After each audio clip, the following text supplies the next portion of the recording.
Prince Charles will carry out the COVID-safe ceremony at St James's Palace later today.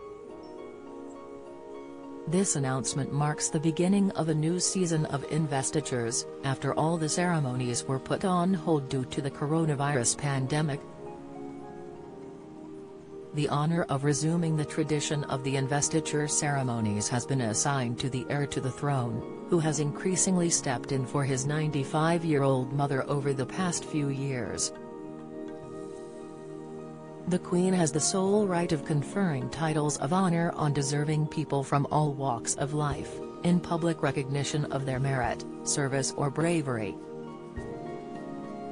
However, the investitures can be hosted by other senior members of the royal family.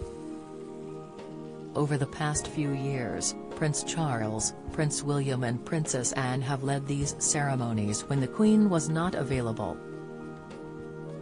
Normally, these ceremonies see several attendees being honoured at either Buckingham Palace or St James's Palace.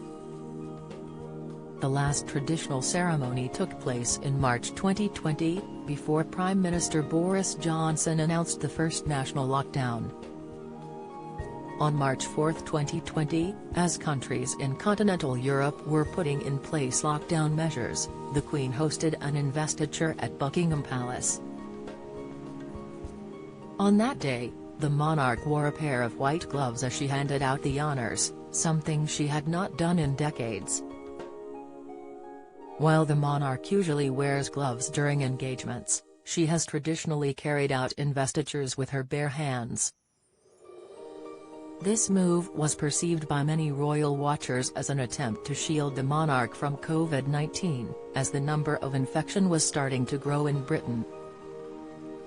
While the traditional investitures haven't been taking place for months, the Queen decided to host a special ceremony for Captain Tom Moore, the veteran who raised more than £30 million for the NHS ahead of his 100th birthday. The intimate investiture took place on July 17 in the quadrangle at Windsor Castle, at the presence of only the Queen, Captain Tom and a few members of his family. The list naming recipients of the honours is published twice a year by the Cabinet Office, at New Year and in June. Anybody in the UK can make a recommendation for a British national to receive an honour in recognition of valuable service. All the nominations are dealt with by the Cabinet Office, not the royal family.